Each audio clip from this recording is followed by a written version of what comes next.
Welcome to the Ontario Trillium Foundation and the Tamarack Institute webinar on Diving Deeper. My name is Heather Keem, and I'm the Community Animator in the Learning Centre.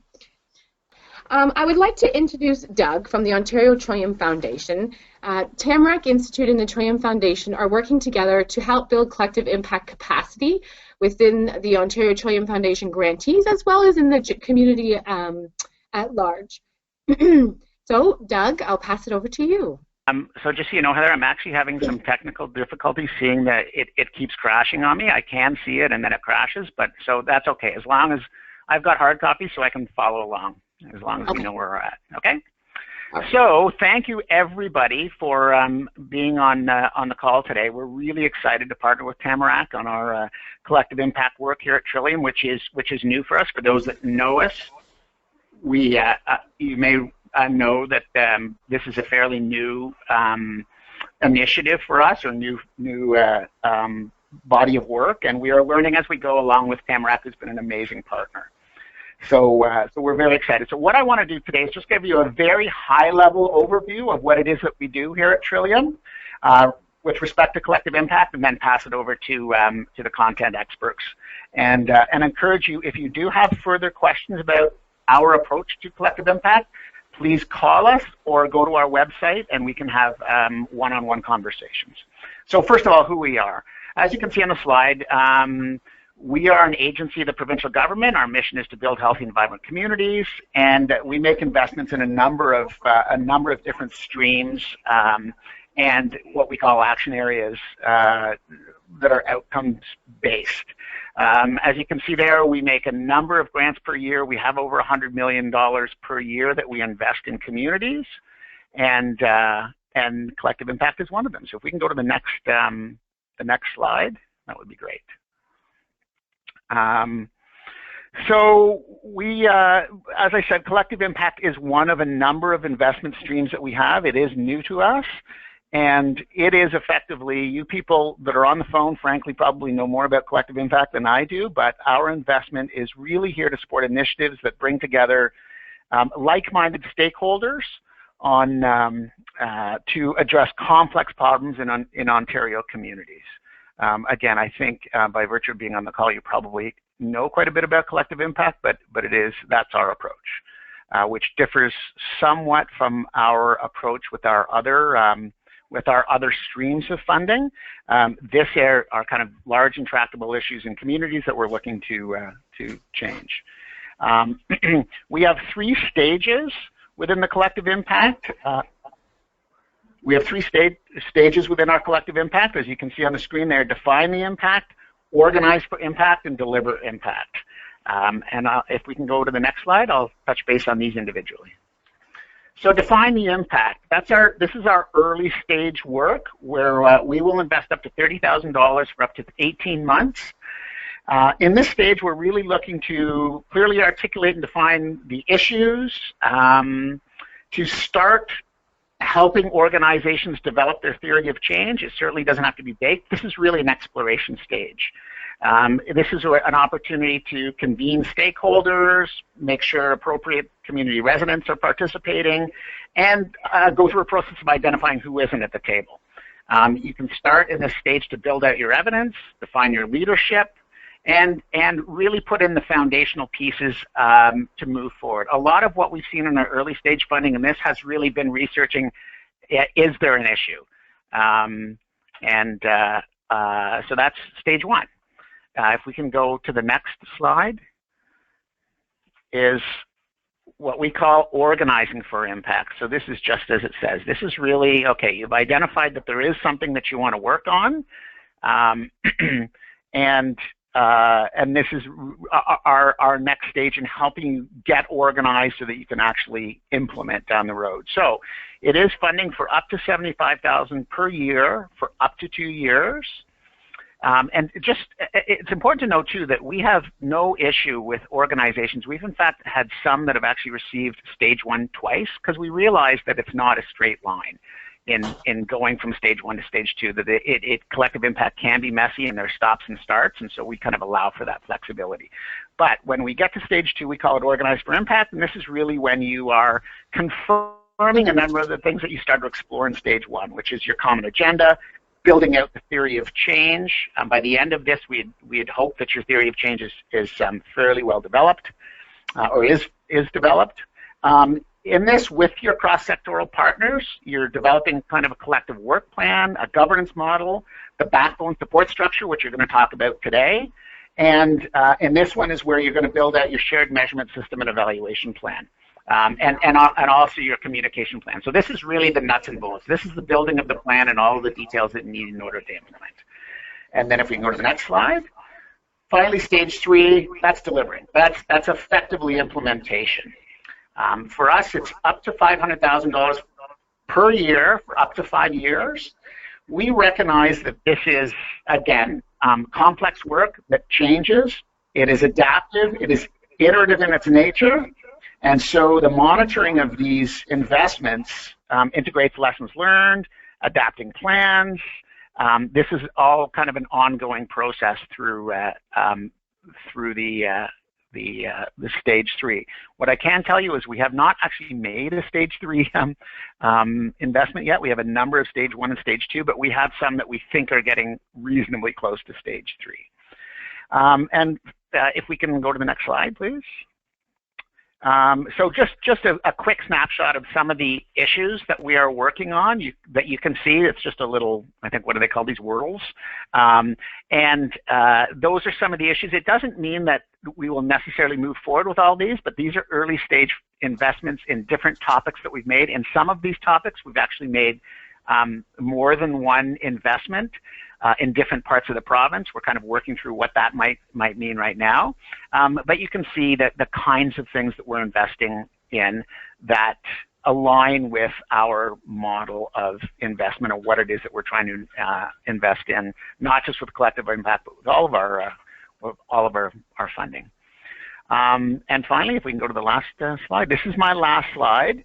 As I opened with, if you're working on something, or you think you have something that may be we want to have a discussion about, and you want to access OTF funding or just have a conversation, come and visit us on our webpage. There's a lot more information here that builds out some of the things that we've talked on today. Click on Collective Impact, phone our sports center, the number is there on the screen, or you can contact your local program manager if in fact you're here in Ontario, and we will discuss it with you. Unlike our other streams of funding, we actually get actively involved in this. We see ourselves as not just an investor, but also a partner in helping develop the content. So we're much closer to this, so we're happy to have a conversation at any time. So that's Trillium Collective Impact in a nutshell. Go to our website if there's any more. Follow up with us. We'd love to talk with you. And now for the really good content, I'm going to pass it back to Heather. Thanks. Thanks, Doug. I would like to welcome you to today's webinar, the Building Your Backbone, Understanding Collaborative Governance and Leadership. I have the honor today to introduce you to Jay Connor. He brings considerable business success and experience to the challenges of creating community change. Born in Dublin, Ireland, Jay grew up in Chicago and went on to assume senior management roles in 2 multi-billion-dollar corporations, ADT Security and Johnson's Control. In the mid-1990s, Jay had an epiphany. He sold his business and decided to take his organizational expertise and devoted himself to the nonprofit sector. Welcome, Jay, and I'll pass it over to you. Well, thank you, Heather. And I guess whenever I hear the expression an epiphany, I always enter that discussion with some reservations. So I won't mind if folks kind of sit back and say, well, Jay, prove us about your epiphany. I also wanted to start by commenting that this is almost like an old home week, in the sense that Trillium was one of the sponsors for my very first partnership with Tamarack more than 10 years ago. So it's really nice to kind of come full circle. If we can go to the first slide. And here basically is just a quote from a book. This is kind of pre-collective impact, back in the early 2000s, when I was writing about community impact, community visions, and community solutions. And at that point in time, I conceived what was called, in our book, a community support organization, but in many ways it had all of the kind of fundamentals that we're now describing as a backbone organization. And the conceptualization that I had was very much like a construction manager on site. In many ways, the responsibility for that backbone, of that backbone organization, was not to do the HVAC, not to do the plumbing, not to install the windows, but make sure that they choreograph all of those things occurring at the right time. So there was this real sense of alignment, this real sense of sequencing and timing that went into this role, because in many ways the space that we're carving out in collective impact is new space. And so we need to think about how do we organize our work in this new space, different partnerships, cross-sector, cross-organizational, and different kinds of sense of what leadership looks like there and actually what organizing work looks like.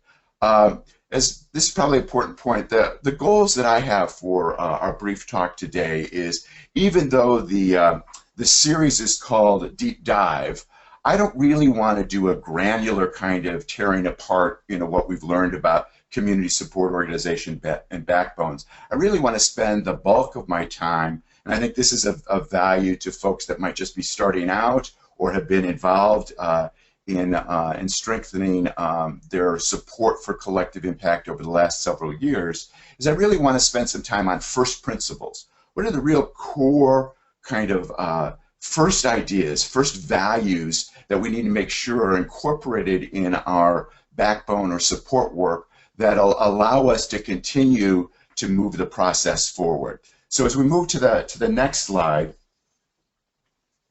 the first principle that I think was very important in our work, and this is a slide that's taken from Jeffrey Luke's work called Catalytic Leadership, is when you work in this new space, this collective space, this cross-organizational, this broad community space, there really is a different type of leadership required.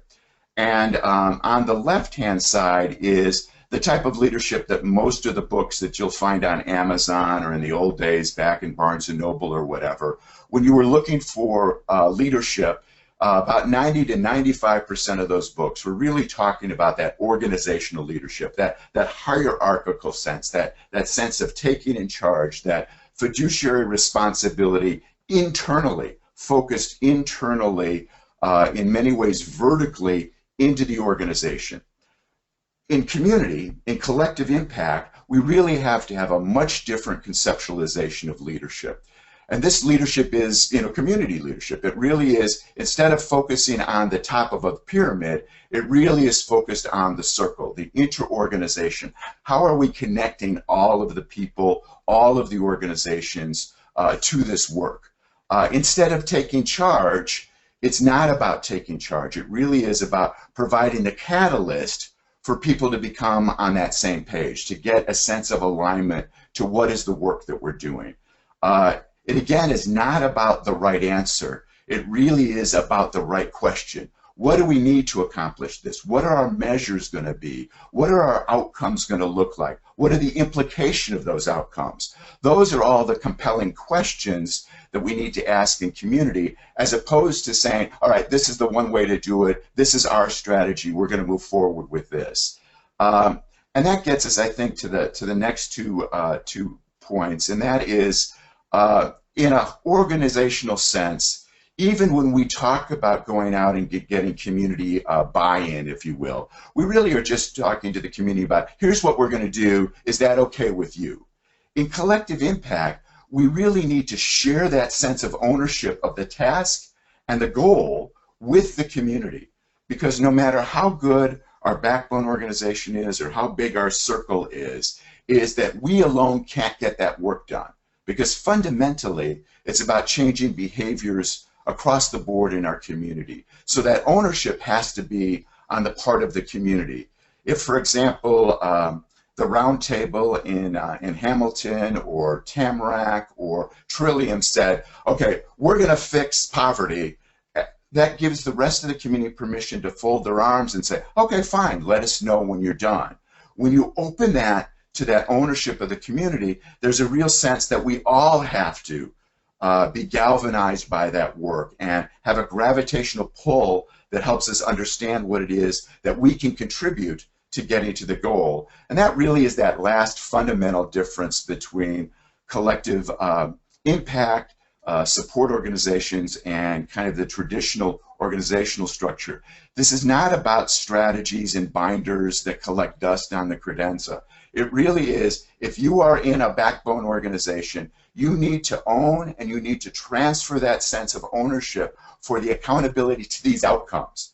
Are we actually achieving these marked changes in results that we set out to do? So it's not about strategy point A, subparagraph 5. It really is, are we making these changes that we said we were going to do? And ultimately, I think it comes, are we making these changes in a timely fashion? Next slide, Heather. And here's where I kind of get now to the 10 years experience from community support organizations and backbone organizations to really begin to kind of say at root, that kind of digging deeper, what are the first principles that I've seen really propel results, and then other things that really kind of slow down or stand in the way of results. And the first one, again, comes back to that sense of ownership. If your collective impact process is owned by the institutions, for example, 25 or so of you mentioned that your organization is a series of organizations or institutions on a particular issue. If it is owned by those institutions, then you have a real difficulty in terms of moving beyond the fiduciary focus vertically of those institutions to the horizontal focus of community and behavior change. The opposite is true as well, is that if somehow you're trying to have a collective impact effort that revolves in its own sphere that is disconnected, in healthcare from the hospitals, the clinics, or in education from the schools themselves, then you're not going to have that kind of gravitational pull, because you really have not only the initiative, the sense of where we're going, but you also need to have the actors in terms of who are going to move the levers so that we can align that work. And so, and the last kind of failed issue, and this is one that I've been seeing more recently as collective impact efforts get to a more mature stage, is that if we've organized our effort in such a way that as defining the task or defining the goal, we define it as broadly as possible so we can create an umbrella that everybody fits under, at that point in time, it's very difficult to be able to get a sense of what are the priorities, what are the right sequencing, how do we need to work to really systemically address this problem. So I'll kind of go into a little bit more detail in terms of the sense about failed leadership, but this is leadership that's required on that community space and how it begins to manifest itself as it plays out in terms of the backbone structure. The next slide, Heather. And this is not a slide that I'm going to go through. I just felt it was necessary because I know there's going to be a slide deck that comes out, and I know that there's a number of type A personalities that are on the call. And for those of you that really want to grapple with the granular, this is a very good job. It's from FSG that has done a really good job in terms of kind of setting the landscape, if you will, thinking through the blocking and tackling and the issues. 27 indicators, on their 6 levels of focus of thinking about effectiveness with a backbone organization. This is truly getting into that granular level. And so, as I said, I'm not going to spend time on this, but for those of you that would like to, by all means, I'm going to continue to move up at that kind of top first principles level, and that's what's on the next slide. And this is a very kind of simple articulation, but there's a tremendous amount of implications to our work in collective impact here. And this slide basically says we in communities do a fairly good job. Certainly now that we've had years of asset mapping, are beginning to get some really good data sets that are being built within our communities, whether it's from indicators reports or whether it's just simple kind of better data than we were able to use just 5 years ago. We get a pretty good picture of our present state. On the other end, up on the right, we also are doing a fairly good job of understanding what a desired state would look like. If there's any kind of restriction that I've seen in terms of articulating the desired state, is people's aspirations truly aren't high enough in this area. Most people put a governor on their expectations because they look at their landscape of what they've done over the last 25 years and almost to some extent say it's inappropriate for us to think that we're going to break through and get to this reduction or elimination of poverty, or that we're going to have everybody housed, or that we're going to have every child reading at the 3rd grade rate. My experience has been is that, like Michelangelo has said, is he's never seen an aspiration that has been too high. Most of the aspirations or the statements of desired states are not high enough. And when a desired state isn't high enough, isn't inclusive enough to get that ownership, you really, again, allow people to stand by the wayside. If you don't have that full transformative kind of aspiration for what it is that you're trying to accomplish, in many ways, you're able to become less attractive than more attractive by giving kind of a minimal set of expectations.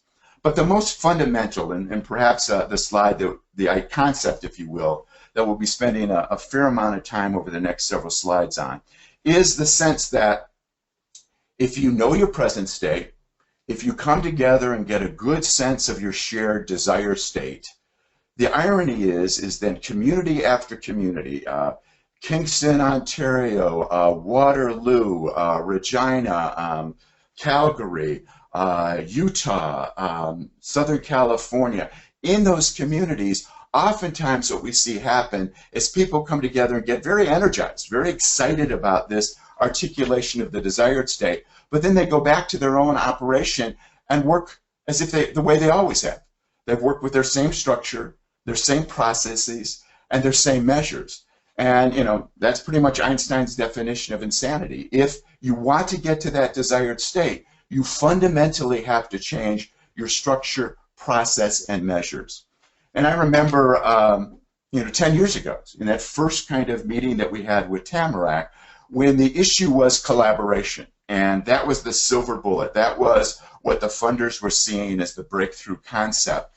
Is I was out, I mentioned Kingston, Ontario before. This was a session that we had with a large number of executive directors in that area. And I asked, how many collaborative meetings do people have to go to in a month's time? And I said, okay, how many go to at least one meeting? And everybody raised their hand. And I got up to 7 different meetings for collaboration, that an executive director had to go to in any given month.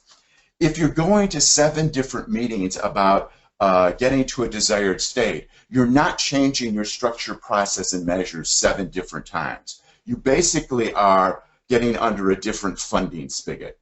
So a fundamental test to the backbone organization, a fundamental test to actually, are you doing collective impact, is, are you changing your structures, your processes, and your measures? If you aren't, you might be doing the present state more efficiently, but you're not driving to that desired state. And that's a fundamental concept, and every backbone organization should go through that test.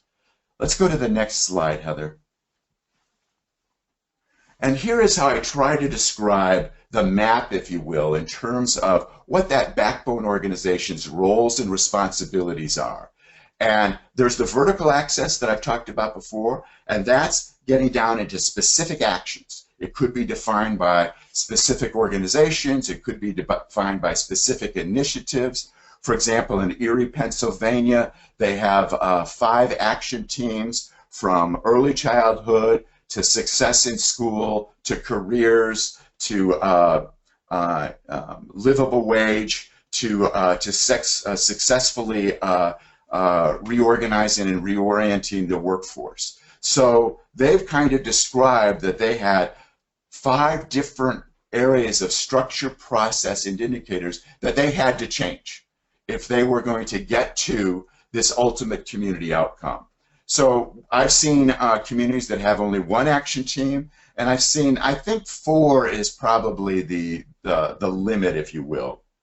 And that really is groups under the umbrella of collective impact that are saying, what do we have to do about structure, process, and indicators? And oftentimes, since these are cross-organizational, cross-sectoral, and in many ways cross the community, we need different tools than our present tools. And those different tools require a different set of decisions on the part of the backbone organization. And that then gets us to that top, more horizontal line. And I think the horizontal is the very first concept to have as you're thinking about the backbone organization. Your responsibility is not vertically fiduciary into any one of the organizations. It really is across the community, and what are the decisions, the resources, the accountability, and engagement that we have to make to bring the kind of energy across these organizations. Using decision-making as an example is in our communities, Canada as well as the US, we are just rich with decision-making governance bodies. Every single one of our nonprofit organizations, our governmental entities, many of our community initiatives have their own decision-making body. And those decision makers define their role, their importance, by the fiduciary responsibility vertically into that organization. What the backbone organization represents is that decision-making horizontally across organizations and the community. That's that rare space that you have to focus on decision-making. And so partly in that poll question, when I asked the question about that community engagement, is that if your collective impact organization is made up primarily or principally of institutions and organizations, and your backbone organization is populated by the leaders of those organizations, it is almost humanly impossible to expect them to make that leap from the organizational leadership model, the fiduciary vertical model, to the horizontal community model. And so what I've actually seen and tested in backbone organizations, that at this very top level, that you should probably have no more than 20% of the decision making that is responsible for individual institutions or organizations in your effort. You need to bring neutrality into those discussions that can truly own that desired state, that aspiration, that outcome that we're trying to get at. Because in the structured process and measures, in the action teams, that's where you really have the kind of players, the institutional, the activity, the program analyst level. At this higher level, we really need to think about, are we making decisions for the outcome versus the activity? And the same thing is true about rallying resources. Are we bringing new resources to bear to be able to help us build new structure, process, and measures? Are we holding ourselves accountable to these new structures, to these new measures that we're looking at? And then fundamentally, are we engaging people that we have not engaged before? Are we constantly, after every session, are we challenging ourselves to be able to move out to more and more of the community? That's that community engagement charter that we have within the backbone organization. To kind of think through some of the implications, we'll go to the next slide. And again, this is that example from Erie. Whoops, one slide back, Heather. Yeah, when we think about rallying resources, here's just an example that in 1 year, the backbone organization in Erie was able to bring $1.5 million new dollars in grants that would not have existed without that backbone organization. They were able to make a decision-making at that horizontal level across the teams, across the initiatives that they were looking at. They were able to hold themselves accountable to, are their measures the right measures, and are they actually moving the needle? And they had a good demonstration of ongoing, deeper community engagement. Heather, we can go forward a couple slides just to make sure that we stay on point so that we have enough one more slide. And now I want, no, back one. What I want to kind of shift to is what we're seeing as a growing principle. Mark Kabosh and Liz Weaver at Tamarack have wrote about collective impact 2.0.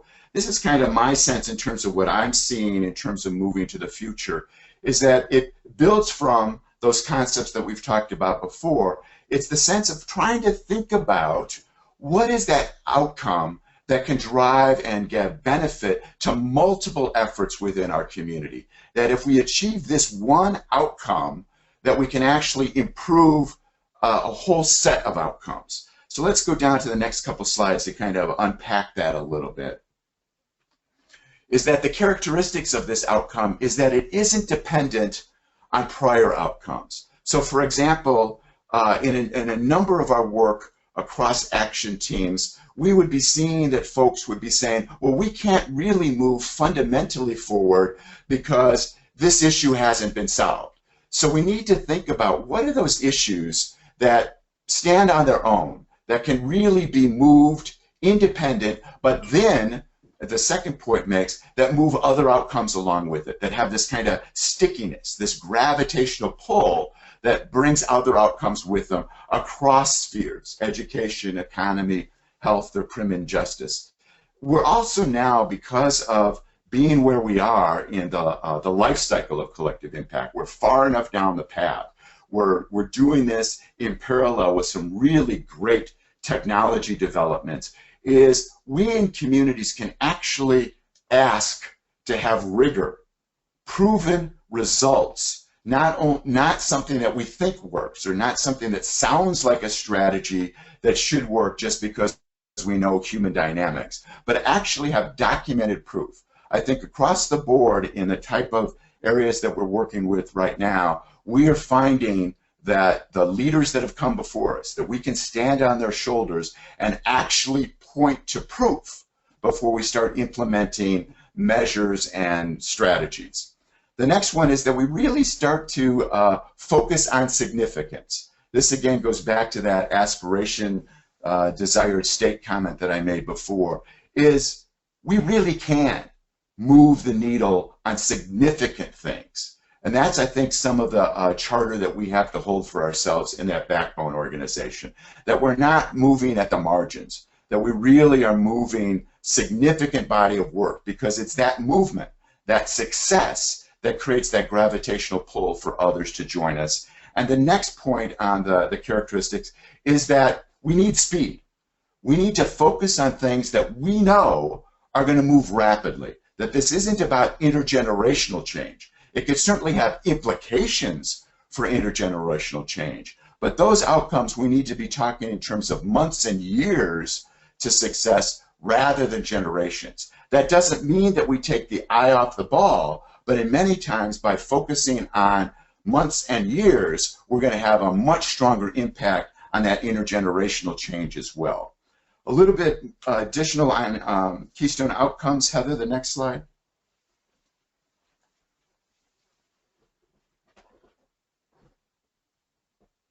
One more slide, Heather. Just again, there are data-driven, oh, back again, Heather. There are data-driven, Heather, back? Yeah. There are data-driven technology tools in almost every one of the areas that we've seen people pick about a Keystone outcome. And I would really focus, and this is where you need that rallying of resources, not for programmatic purposes, but for purposes of how you align work across organizations and institutions. Really focus on your resources. For example, the resources that Trillium is looking for should be those resources that create this new space, not resources that perpetuate activities, because those activities have their funding streams in many ways. What's the unique opportunity for funding collective impact is this horizontal kind of tools, solutions, data. We need to think holistically, and we need to apply leverage. Is that how do we move one thing that moves several others? And I've given multiple examples. There in Canada, we have great examples of communities that have zeroed in on Keystone outcomes. And in many ways, they might not have realized as they were first starting to work on them that they were Keystone outcomes, but as they apply those 5 keys that I mentioned before and the data-driven solutions, we're seeing a Keystone outcome in the area of poverty, homelessness, transportation for health issues, wage equality, and the one that I've been most focused on and really developing tools for is in terms of the third grade reading rates. And now that's the next slide, Heather.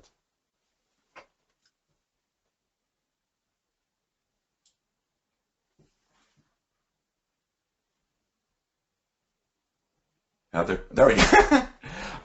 The third grade reading rate has a profound effect across a whole range of impacts within our community. And where it came from was some work in Erie, Pennsylvania, in terms of their cross-team work of saying that they are so dependent on outcomes from other elements within the process. We've then validated this in any number of communities that we've worked with, most recently in Regina, where we've worked with the Ministry of Criminal Justice, also the Ministry of Education, together with United Way, together with the city there, to really think about the compelling case that focusing on third grade reading has in terms of if a child is reading in third grade, they're 6 times less likely to be involved in the criminal justice system.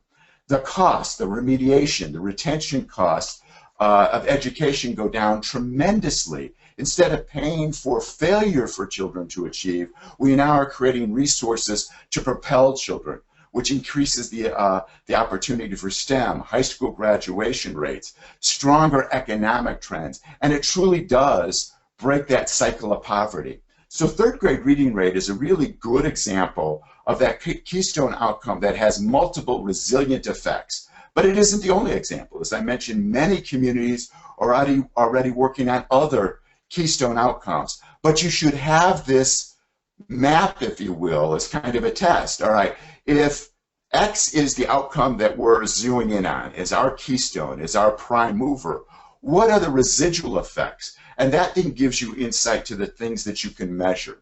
And I've got just a couple more minutes, so I've got 2 more slides to kind of put everything in context. The next slide, Heather.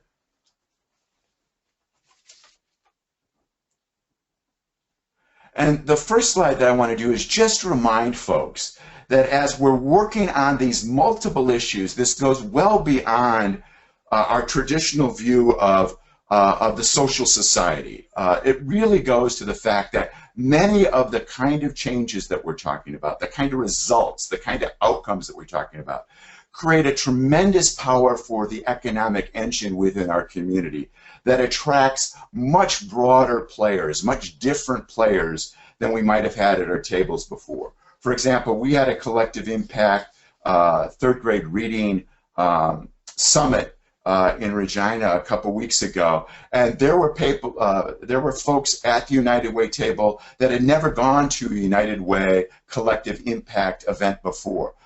More than a majority of the people were new players, because when you start talking about achieving these impacts, you start bringing a stronger army to your regard. And a classic example of that goes back to the 1990s, when I was first working about early childhood and thinking about community solutions in early childhood, getting children ready for kindergarten. And ultimately, the strongest advocate for early childhood turned out to be Caterpillar Tractor in Central Illinois. Because for them, children reading at third grade within 10 years' time were possibly their future employees. Another way to look at it is, as the largest employer in the area, those parents that were critical to be able to help children succeed were their employees, were resident within their location. So they actually had both sides of the equation that they could influence. And I'm just going to spend a real quick second on the next slide and open it up to questions. And the next slide really goes, and you'll look at this more when you have a chance to see your package when the slides are available. But this talks about that speed, that we actually, by zeroing in on a keystone outcome, again, in this case, third grade reading, we're able within 36 months to align the community to get tremendous impact. 90% of kids, high poverty rate, high need environments, English as a second language environments on reading, and that has impacts to the community. And then we have the opportunity now, because education gives us such a great opportunity to move with that cohort and respond to the change that we've created. We really need to understand that once we start creating change, we're going to have unintended consequences that need to be followed along with that change. We've learned all the way back, 30 years ago that you could have a very good early childhood setting, but if that isn't reinforced in the school, you lose the results in less than a year. And so this reminds us that as we're talking about our collective impact work, we need to think about it in a ongoing, comprehensive, holistic way. So I'll stop right now, open the questions for Heather. I've really enjoyed this very quick topside view of the Backbone organization and its roles. Thank you so much, Jay. And you know what? I just had an epiphany or an aha moment because I saw your third grade Keystone slide several years ago, and I strictly thought of that slide as measurement, shared measurement. And I just had an aha moment because if you look at all the other stones, those are the ones that need to make up your backbone or your partnership, all those other organizations or other groups. Absolutely, Heather. That's a great insight. That's absolutely the case. Then you become more proactive in terms of defining what your action is than rounding up the usual suspects. And that is a profound insight. And I'll use epiphany in that regard. Yeah. So this leads into the first question. So if your backbone leadership is comprised of less than 20% of organizational leaders, who should be at the table? Great question, and that's actually a dynamic question that we're seeing in our communities. I actually define at that top side, I define neutrality as not having a stake in the game. That could be, in terms of having your income there, in terms of your foundation or your organization's funding stream. It could actually be any way that you're getting propelled to look more vertically. So we've actually seen community leaders that are outside that sphere. It is very interesting. If you start with that mandate, that at that top level, you're going to have 80% neutrality, and at that action team level, you're going to be striving for 50% neutrality. As you have your beginning process, and that's why I think so many of those that are fairly early on can really take advantage of this. You can give that as a given part, and it gives people much more opportunity to engage. We have leaders now within those communities that would not have ever been thought of as people that would be focused on poverty or third grade reading. So in many ways, Heather, the way to do that is to keep that call, that engagement out at that broadest level, that we need the broadest level of community, because so many people are willing to define themselves as not part of it, as opposed to assume that they are part of it. So it becomes very much that framing issue. Now, one of the actions that we've seen is very interesting in this process, and we saw it in Erie, we've seen it in a number of Canadian communities, we've seen it in upstate New York, we've also seen it in Los Angeles, is that the catalyst, if you will, the starting point was at an institutional level, and what they did is that they said their job by year 2 was to work themselves out of that role.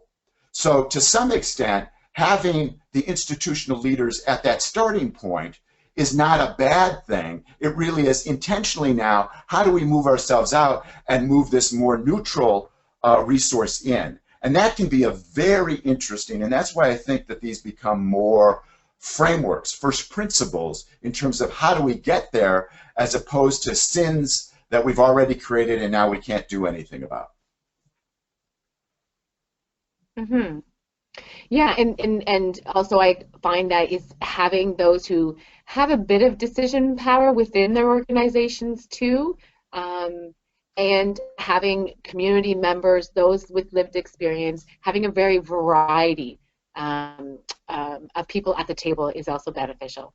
Absolutely, and again, that community goes well beyond the lived experience. It certainly includes lived experience, but it goes well beyond, because just as we were talking about that ultimate economic engine, is that most of the good, successful collective impacts that I've seen are able to create that sense that it really has a benefit for the entire community. And that gets me to the kind of next point that I diverge a lot from FSG and maybe to some extent from Tamarack on, is I'm much more a believer that you don't want to create multiple backbone organizations within a community, because on some levels you run the risk of just building your silos higher. So I'm much more on the side of how can we create this skill set, this space that then becomes better able to handle more and more of the issues within a community. So my bias is more in terms of that backbone or that community support organization as being that space, and then the action teams being perhaps more in what we've seen many of the efforts going now in terms of being very driven by institutions and organizations. It's a profound kind of thought process, and it's certainly an intriguing question for communities to ask. And I think even at the ministerial level, for example, we were asking that question 2 weeks ago in Regina for the criminal justice, is that are you organized to create more efficient work at the institutional level, or are you really in a position to have that transformative change? And that's a powerful dialogue. Almost wherever you net out on that is a worthwhile place to go. So we have another question. Have you found the role of the backbone looks different if you're working at different geographic scales? Yes. Size. We've actually seen very, very small rural communities, and their backbone organization might be, part of a person. We've actually seen institutions themselves, like in some cases a community foundation or United Way or a chamber, that have been able to act in that because they can think about it as not branding their organization, but being able to provide that leverage. So I'm very sanguine as long as they can go through those kind of first principles and say, do we fall inside or outside of those parameters that we kind of shared on this slide, I think the backbone organization can be fairly amenable to the different kind of assets that are available within a community. I think the most important thing is really thinking about creating this new space that is focused on the change, focused on the outcome, and then helping to create the tools to align the work within community to get to that new space, to get to that new outcome. Mm-hmm. I've got a question. Can a backbone be successful if it's appointed? And sort of what the difference between being an appointed backbone and one that actually forms? The test that I would again do is that transmission of ownership. If appointed ultimately means that somebody else is control behind the screens that can pull the funding or say, no, we're not going there, we're doing this, then I really question, have you created this mechanism that can move ownership in concentric circles broader and broader in the community? If appointed is, from a catalyst, we need to get something going here, we need to do this, and we're going to appoint this and then let that fledge, let that move on its own way, let it define its own future state, then I don't have any problem. So it's not so much where it starts, it really is what are the implications for its ability to carry on those truly horizontal roles. Okay. So we have another question someone asking about as to show the transmission of ownership slides, and I'm going to say that we're going to move on, but this slide deck will be included in your post email, and you can see the slide again. And Heather, I don't know whether we've included it on the slide package, but by all means let people have a copy of my email. I just love, follow-up questions or whatever, and I'm fairly responsive on email. So maybe you could include that in the slide deck as well for folks. I will. So I'm just looking at the time, and I just want to thank you, Jay, for sharing your insights and your perspectives on the backbone with us today. And many thanks to all of you for joining us. Your comments and questions have helped to make this a dynamic and thought-provoking conversation. In closing, I just want to let you know of some opportunities we have for you to continue your learning experience within TAMRAC. And on the slide that you can see, there are some ways that you can continue your learning experience. We have a upcoming webinar, and we have some one-day events. These all can be found on our website, tamraccommunity.ca, under the events. And I thank you and have a great afternoon.